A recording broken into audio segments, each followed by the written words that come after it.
Darle la bienvenida al curso de destilados. En este proyecto vamos a aprender distintos temas sobre destilados. En el caso de manejos con uvas, con frutas, con cereales, tubérculos, la caña de azúcar y especias. Estos llegan a ser un conjunto de varios módulos que vamos a revisar. Hoy día vamos a empezar con el módulo uno y 2, que es el manejo con la uva y las frutas. Bebidas espirituosas, destilados, aguardientes. Es común indicarlos como en este tipo de productos que son característicos que tengan niveles alcohólicos elevados y posibilidades muy amplias, ya que pueden tener distintas materias primas, eh, tipos de destilación, tipo de maduración, que ya van convirtiéndolas en otros productos de distinta calidad. Pero debemos partir con que en la gran mayoría de casos un destilado proviene de una materia prima que pasó por etapa fermentativa primero, porque para que sea un destilado de grado alcohólico alto, que es típico que llegue a 40, necesitó antes una base fermentada de un promedio de 10-12 grados, como es el caso del vino, por ejemplo. El vino, en el proceso fermentativo, transformó el jugo de la uva en un producto con grado alcohólico medio de 12 grados. Y de igual manera cualquier fruta tendría esa disposición de poderlas transformar de jugo a vino. Y en ese caso ahí nace el destilado de uva, el destilado de fruta, o si proviene de otros cereales también, o algún tubérculo o alguna otra materia prima, estaremos también ante un nuevo destilado, ¿no? Y la característica es que simplemente el proceso de destilación utilizando un alambique permite concentrar todo ese alcohol y equilibrarlo también sus sabores, sus aromas, ¿no? Que vamos a empezar a ver qué requisitos se cumplen. El primer módulo es sobre el manejo de la elaboración del pisco, un producto peruano que transforma la uva en un vino y luego ese vino se destila. Es un destilado de uva. Pero para utilizar la palabra pisco hay requisitos, tiene protección de denominación de origen, que vamos a ver cuáles son. Dentro de los materiales que se van a usar, vamos a trabajar a la uva como materia prima, levaduras para conseguir el grado alcohólico. Dentro de los materiales necesitaremos un fermentador, un recipiente cerrado, limpio, desinfectado. No hay problema si fuese de vidrio, plástico, acero, con tal que cumpla los requisitos mínimos de que no transmita ningún aroma y permita la etapa fermentativa, la de ganar alcohol base. Con tal que haga eso, va a funcionar muy bien. Un alambique, que es un dispositivo para concentrar los alcoholes. Hay varios tipos, pero vamos a revisar en este caso uno simple. Algunos materiales también como alcoholímetros, refractómetros, son herramientas también muy buenas para este proyecto que vamos a empezar. El destilado de uva para Perú coge el nombre de pisco, pero si estuviéramos en Bolivia se le conoce como singaní y de manera general para todo el mundo podríamos llamarlo brandy o también le dicen aguardiente. Solo que para que sea llamada pisco hay normativas que nos especifican qué requisitos debe tener. Uno, debe hacerse con uvas seleccionadas, categorizadas por el término uvas pisqueras. Con ellas se debe trabajar. También ahí tiene que ver mucho con el lugar, tiene que ver también con el proceso que tenemos que revisar. El primer requisito son sobre los tipos de uvas pisqueras, tipos de variedades de la uva que debería trabajar para poder llamarlo pisco. Existen 8 tipos y habrán en variedades de uva varias decenas de tipos de uva en realidad, pero solo 8 son los que se categorizan como uvas pisqueras. Dentro de estas 8 hay una división en uvas pisqueras que son aromáticas, desprenden un aroma muy característico, suave, y obtienes un pisco aromático. Y hay uvas que no son aromáticas, son algo neutras, pero de estructura muy buena, suave, agradable, pero son categorizadas como no aromáticas. Es muy clásico que se haga, por ejemplo, de quebranta. Y el pisco acholado viene a ser una mezcla de una variedad aromática, no importa cuál, con otra variedad no aromática, no importaría cuál. Simplemente a eso ya se le dice pisco acholado. Y si se hiciera de solo una variedad, así sea aromática o no aromática, también se le dice pisco puro. Y hay un término final también cuando ya dentro del proceso fermentativo se le paraliza antes, se le llamaría pisco mosto verde. No se le deja que fermente por completo. Son los tipos.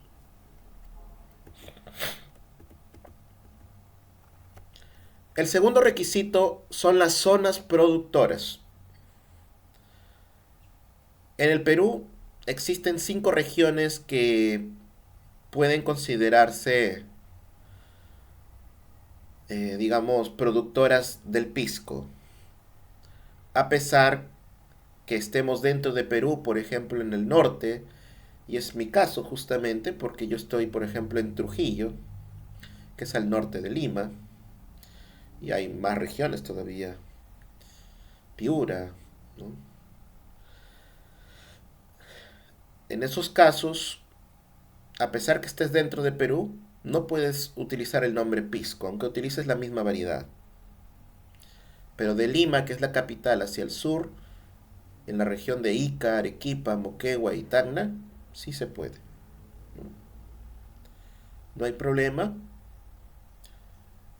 Están habilitados para poderlos llamar piscos y están protegidos por digamos, por lugares específicos para que el nombre sea de repente asegurado, que no se tergiverse sus características y también se impulse las zonas que son las productoras, ¿no?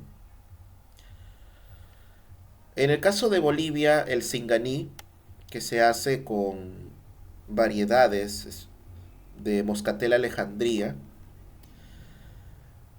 tiene que ser producido en Tarija, Bolivia, ¿no? También tiene protección de denominación de origen. Y de manera general, para el mundo, podríamos llamarlo brandy o aguardiente. Segundo requisito. El tercer requisito es que debe tener una sola destilación.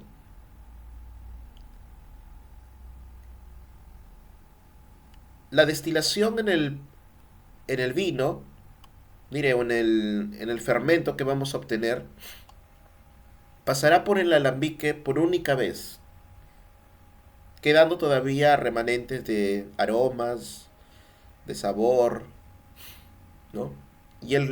Y el pisco obliga a que solamente se haga una sola vez. Por ende también ahí se van a tener que hacer cortes de cabeza, de cola, que son algunos alcoholes rancios y tóxicos. Pero también tiene todavía la calidad, tiene la estructura, que con solo una destilación ya queda excelente, ¿no? Y se diferenciará de otros tipos de destilados que obligan que se haga doble destilación, al menos como el ron, el whisky, ¿no? Inclusive el pisco chileno hace también doble destilación. Bueno, hace, diré, una doble destilación. Ahí ya hay diferencia, ¿no? Y el cuarto requisito es que una vez destilado, ese alcohol se madure 3 meses en un recipiente inerte. Puede ser vidrio, acero, plástico enológico, que es muy usado. Se creó un plástico con el objetivo de almacenar alcohol. Casi todas las empresas de tanques de agua te venden esa línea agroindustrial para hacer esos proyectos. Y en este caso también tenemos que dejarlo 3 meses sin que haya un aroma que se incorpore o que reaccione, solamente durmiendo ahí, pero evolucionando por sí solo, se va suavizando y después de ese tiempo estaría listo para el embotellado y consumo, manteniendo una calidad bastante elevada, ¿no? Entonces vamos a conocer ahora el proceso demostrativo de cómo vamos a trabajar. Primero debemos tomar en cuenta de que para hacer un pisco es hacer un vino, cumpliendo las normativas, digamos, internacionales. Un vino solo debe ser aplastado la uva sin agregarse nada ni de azúcar ni agua. Y entonces, en ese sentido, dependerá de los azúcares que tiene la fruta de manera natural. Puede ser que ya sea una fruta muy madura y eso me beneficia, pues conseguiré buen grado alcohólico. Pero también puede ser que esa fruta no esté muy madura y solo me consiga un grado alcohólico bajo, ¿no? No se puede ajustar, o no se debería, para mantener su alta calidad.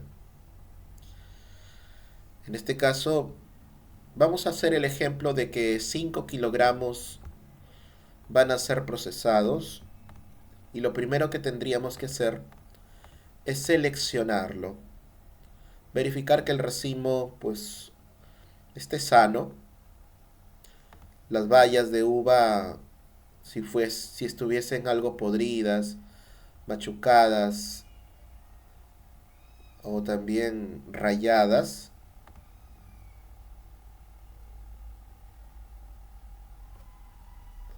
deben ser utilizadas, ¿no?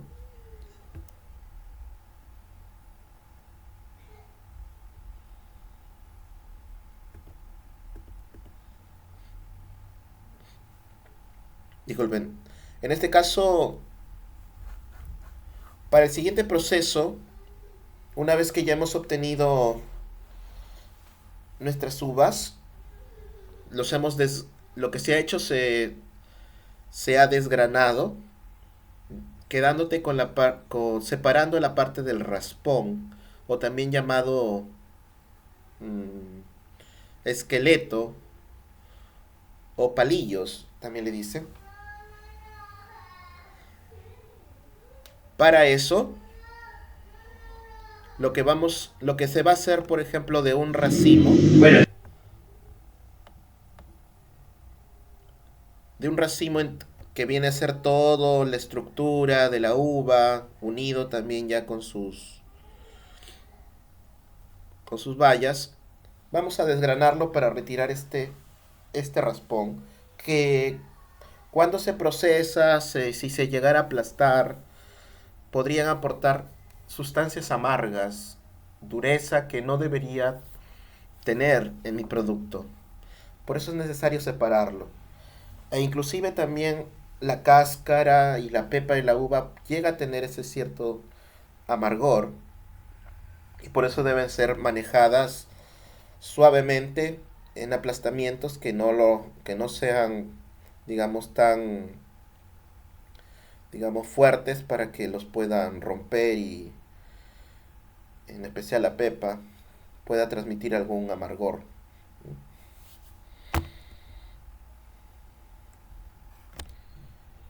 El siguiente paso sería el escurrido. Esto es practicado en el vino blanco, que apenas se, se aplastaron las uvas. Podría haber sido de manera manual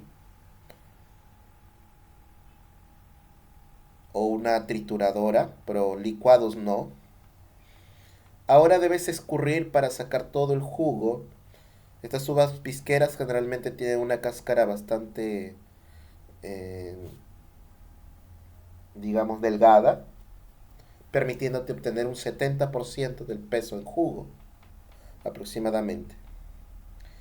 Hay también prensas que ayudarían a que el jugo maximice su rendimiento, ¿no? Además también deberíamos de repente escoger la variedad según tenga más rendimiento de jugo, o también variedades tintas solamente deben ser aplastadas, esa va a ser la diferencia. En cambio la variedad blanca sí solamente se deja un día macerando y luego se escurre. En cambio en la variedad tinta no se, no se escurre, se deja fermentar de manera directa. Ahí va a haber la diferencia. Entonces, lo que debemos hacer una vez aplastado en la uva, o sea, lo primero que vamos a hacer, ya lo desgranamos, y hay máquinas también para eso, pero aquí le hemos hecho un desgranado manual y se ha aplastado. Lo que estoy haciendo ahora es medir el dulzor. El refractómetro es la herramienta sencilla y práctica que me permite medir dulzores y no se necesita tanta muestra. Colocándolo en la luna y mirándolo hacia el sol, ya me va a dar la lectura de cuánto nivel el de dulzor tiene. En este caso tiene aproximadamente 18.5. Ahí no la enfoca muy bien. Este 18.5 me permite asegurar unos 10 grados alcohólicos. Mientras más alcohol puedas conseguir, es mucho mejor.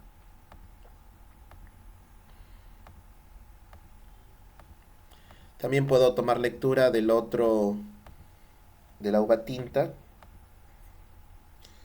Y de hecho que puede ser que sea un poco más bajo o más alto, dependiendo cómo ha sido cosechado. Y en este caso es un poquito más bajo, 17. Se siente dulce, claro, pero todavía esto no es que sea el máximo rendimiento que puede llegar a. La uva normalmente debería, para ser considerada para el pisco, al menos debe ser cosechada en 20 brix. Pero no hay nada más que hacer, simplemente procesarla, así está en 17, en 18. Igual tendría que procesarlo sin problema, porque ya no madura ya. Entonces, lo que hemos obtenido aquí es que en la uva blanca se aplicó un colado separando 1 kilogramo de su cáscara de los 5 kilogramos. En este momento tendría 4 kilogramos. Y en el caso de la uva tinta, aplasté los 5 kilogramos, pero no he separado nada. Y midiendo su grado Brix, tengo 17 grados Brix. Eso me puede permitir obtener aproximadamente unos 11 y unos 10 grados alcohólicos, ¿no? Conociendo ya el dulzor inicial.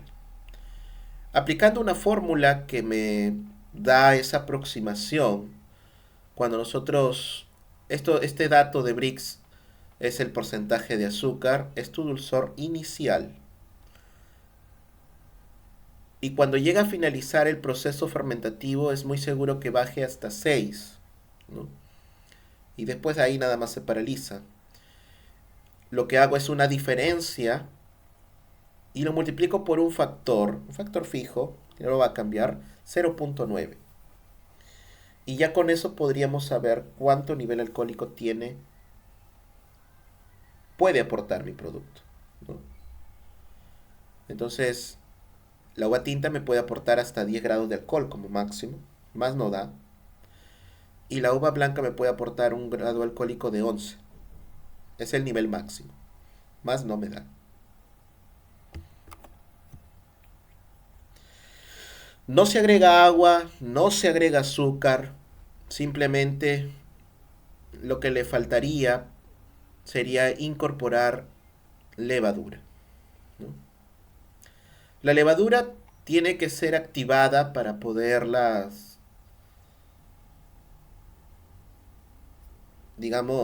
aplicar con mejor característica, con mejor potencial. Y va a depender mucho de qué tipo de levadura utilizas. Si utilizaras levadura de pan, recomendable 1 gramo por litro, para asegurar que haya una muy buena cantidad de levaduras eh, que podrán trabajar. Y aún así no es del todo seguro. Pero en cambio en las levaduras viníferas se han reproducido solo levaduras fuertes que pueden hacer el trabajo y por eso se usa inclusive menos.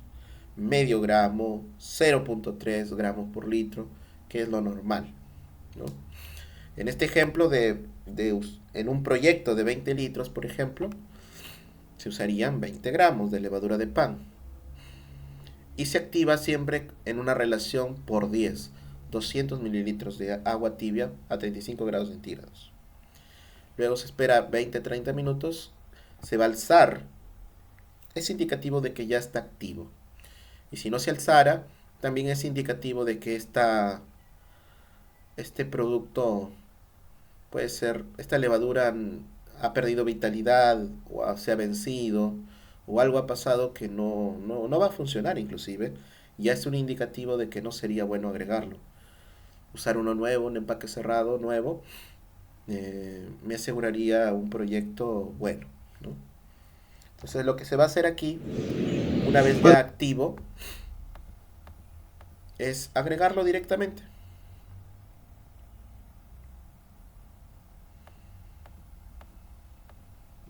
Una pequeña homogenización. En el caso de la uva tinta, miren, todavía su cascarilla sigue ahí para poder aprovechar sus pigmentos. La cascarilla es necesario dejarlo porque en el vino tinto transmitiremos pigmentos y es la forma como se va a trabajar, ¿no? En cambio, la uva blanca no. Se separa también porque se oxida muy rápido su cascarilla. Entonces, el proceso fermentativo comenzaría. Estamos en el séptimo día. Durante una primera semana al menos, puede variar mucho de acuerdo a la temperatura ambiental, que aumentan los... Ahí va a haber formación de espuma, que sube, baja, algunos sólidos. Y en especial en el vino tinto se ve de manera marcada sólidos suspendidos, impulsados por la generación de gas, ¿no? A eso le llaman formación del sombrero.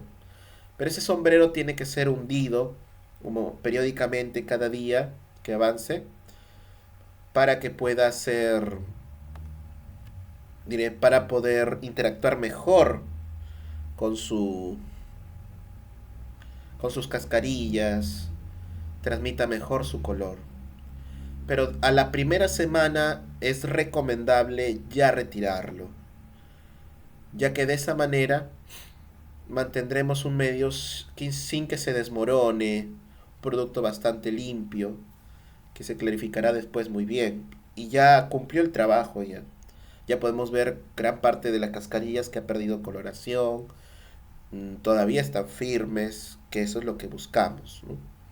Pero ya cumplió su función. Entonces yo al menos en la primera semana ya lo retiro la cascarilla. No quiere decir que ya finalizó la fermentación. La fermentación puede ser que todavía no haya acabado y debe seguir todavía, pero al menos la separación de la cascarilla sí es bueno retirarlo.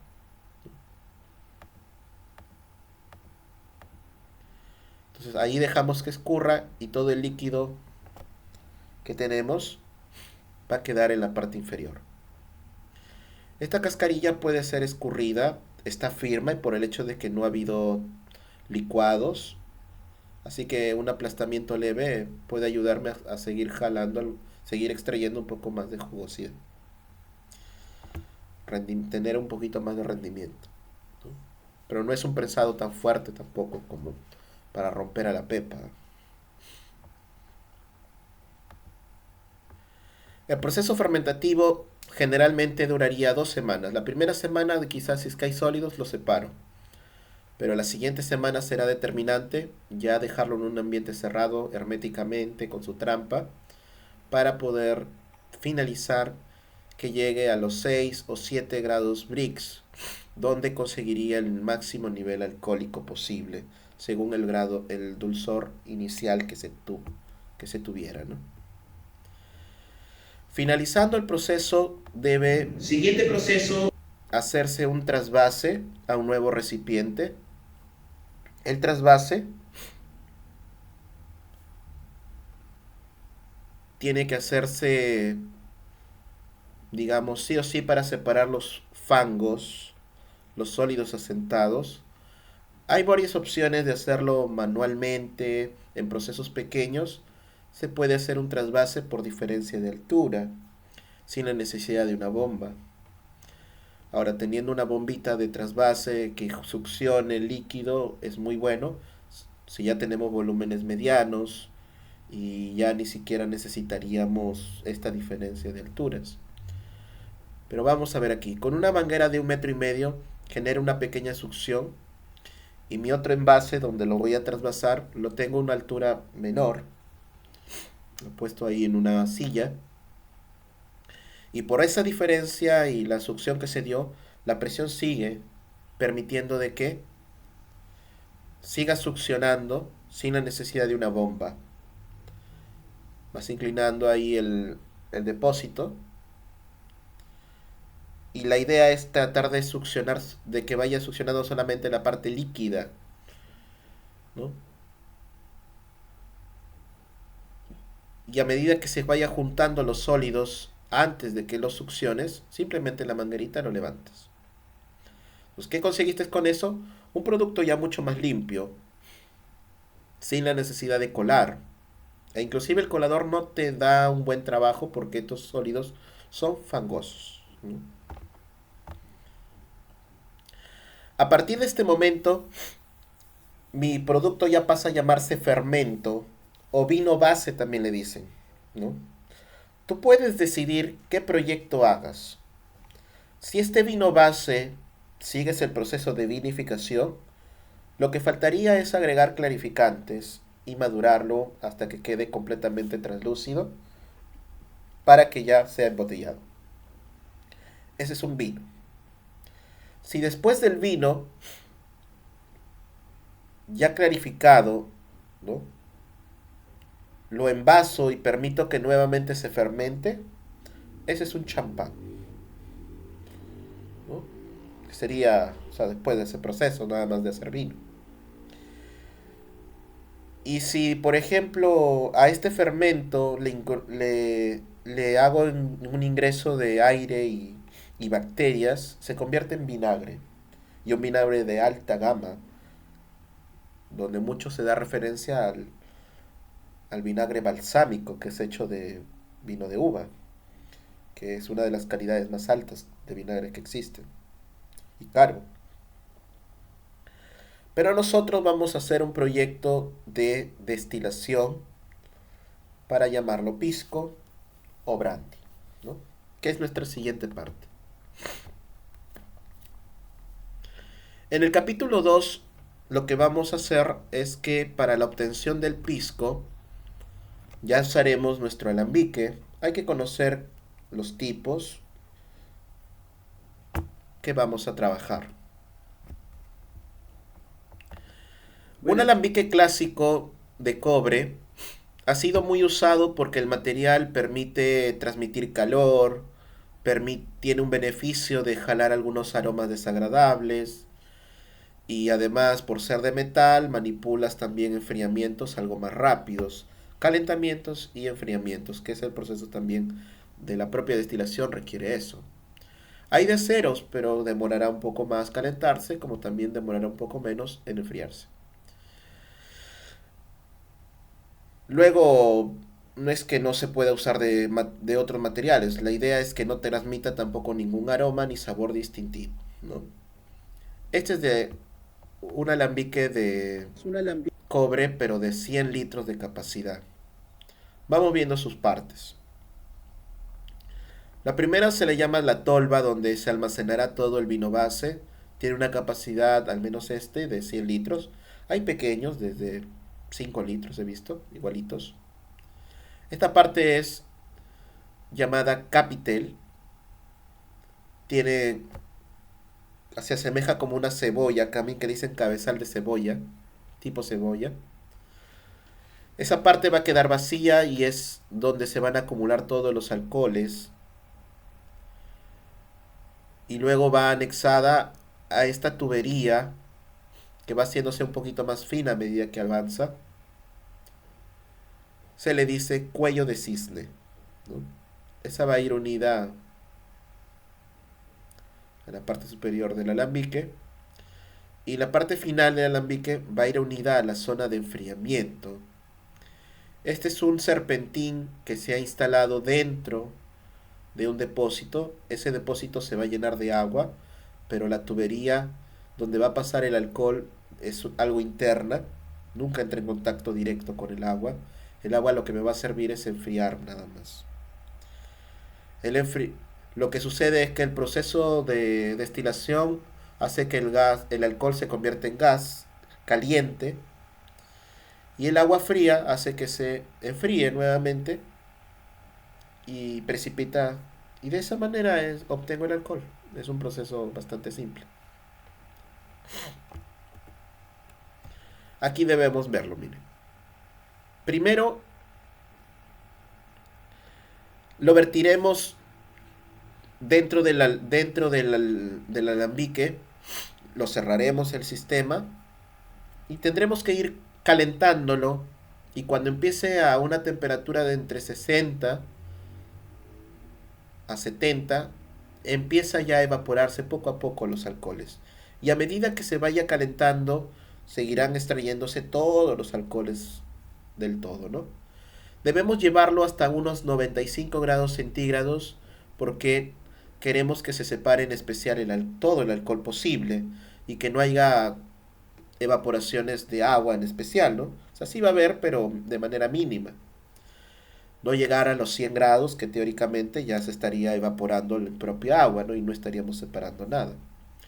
Entonces, ese punto de ebullición del agua de 100 grados es cuando estamos en una temperatura, en un nivel del mar. Al nivel del mar, el agua hierve a 100 grados. Pero, si nosotros nos vamos a 2000 metros, el agua hierve solo a 93. Entonces, ¿cómo hago si tenía que llegar a 95? En realidad, cuando nosotros estamos en una altitud, tanto el punto de ebullición del agua como del alcohol cae, ¿no? Entonces, lo único que tengo que hacer es, de repente lo llevaría solo hasta 90 o 88. Unos 3 a 5 grados antes del punto de ebullición, nada más. Por ejemplo, ¿no? 4000 metros, sé que hiervo 86. Allá, entonces lo llevo hasta 82 máximo, ¿no? Ahí se destila hasta ese punto.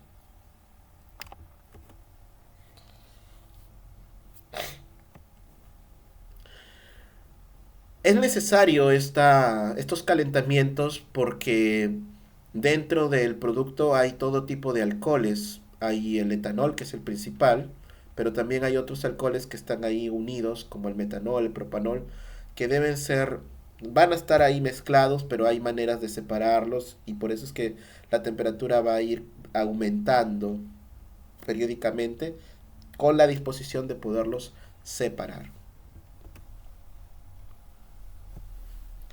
El siguiente paso es, dentro del proceso también debemos tomar en cuenta de que se van a tener que separar el metanol,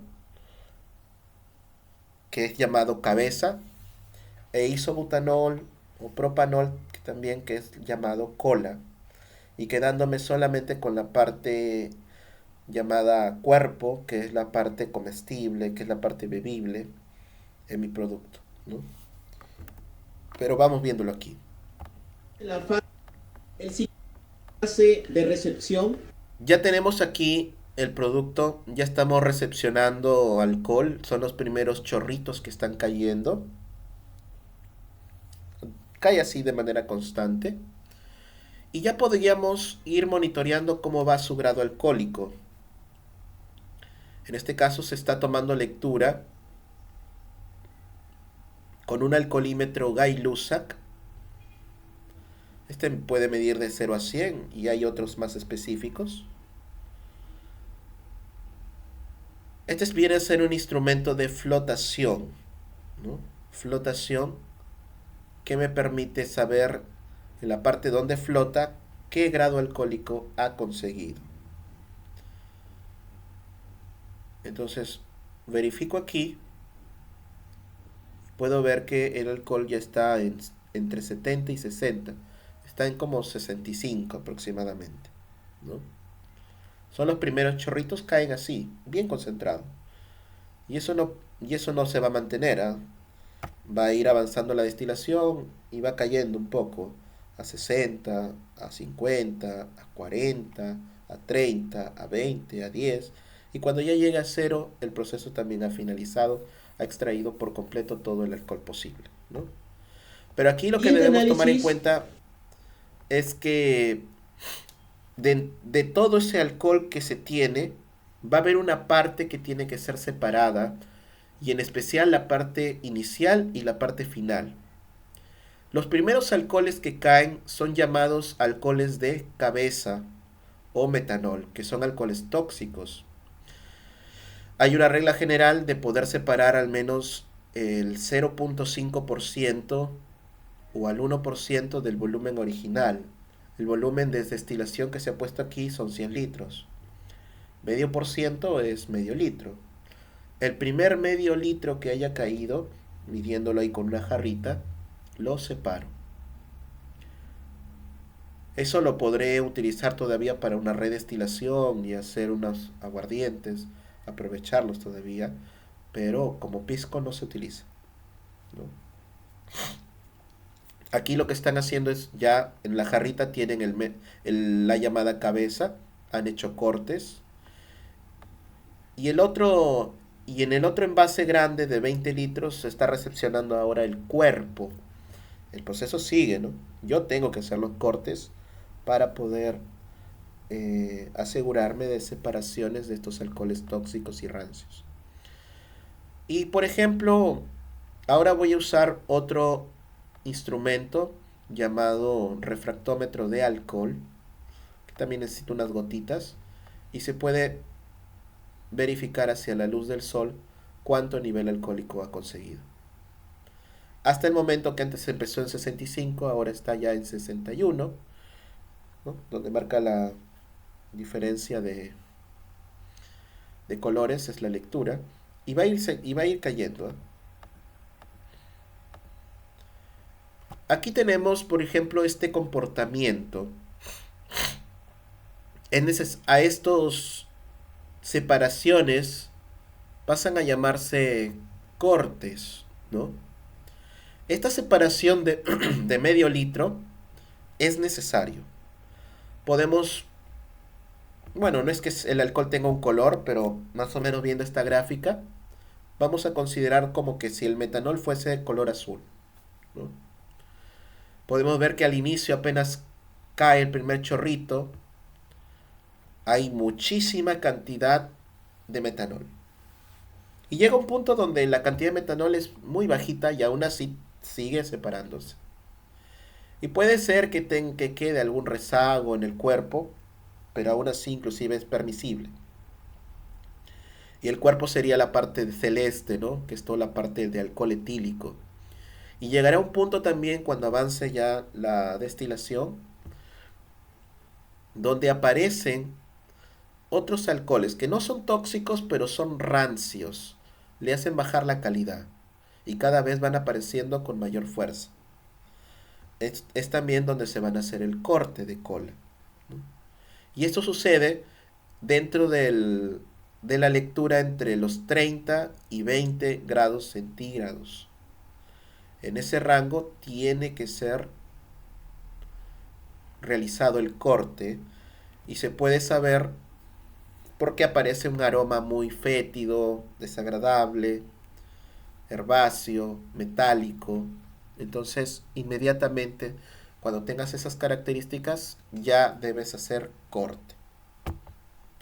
Lo pasas a otro recipiente nada más, ¿no? O sea, ya lo está recepcionando en uno, ya lo pongo a otro recipiente nada más. Sí se recepcionan todavía las colas porque hay alcohol etílico que puedo aprovechar bajo un proceso de redestilación, pero no para considerarlo como pisco, sino como aguardiente nada más. El proceso de destilación lo que hace simplemente es eliminar agua, separar un poco del agua, porque en realidad el alcohol prácticamente nunca se altera. El alcohol permanece igual, pero por la disminución del agua en el proceso hace que el alcohol se concentre simplemente, ¿no? Entonces es normal que se obtenga 10 litros de un destilado, de trabajar 10 litros, se obtendrían más o menos 2 litros, pero ya a 50, ¿no? Sería el promedio. Luego también hay algunos tipos que se han mejorado con el objetivo de que sea más eficiente. El alambique con calientavinos permite que el segundo lote que está en la parte superior, ese tanque, digamos, se caliente ayudado por la propia tubería donde pasa el vapor caliente y digamos que ya no necesitamos perder tiempo calentando. Se abre la válvula, ingresa el segundo lote y ya está listo para que empiece nada más a hervir, ¿no? A salir vapor, disminuyendo un 30% el gasto energético y tiempos, ¿no? Sí es más eficiente. Estos vienen a ser los tanques vitivinícolas o de línea agroindustrial que van a ser usados para, a pesar que son plásticos y son bastante económicos, son usados para poder almacenar todo el alcohol y de esa manera puedo obtener proyectos bastante buenos, ¿no?